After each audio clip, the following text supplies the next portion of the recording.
তোমার মা তোমাকে উলঙ্গ অবস্থায় বলেছে, কিন্তু তুমি এত অ্যাডভান্স কেন যাচ্ছ দুর্যোধন? বলে, শোনো কৃষ্ণ, আমার মাথা একই গরম আছে, আমার মাথা গরম করে না, আমার উপর ছেড়ে। হ্যাঁ হ্যাঁ, তোমার মা ছেলের ব্যাপার আমি নাক গলাবো না, তুমি চলে যাও।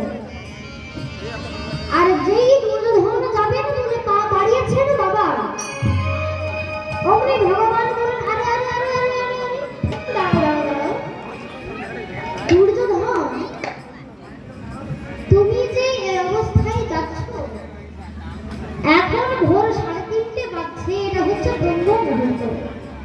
এই ব্রহ্ম মুহূর্তে যত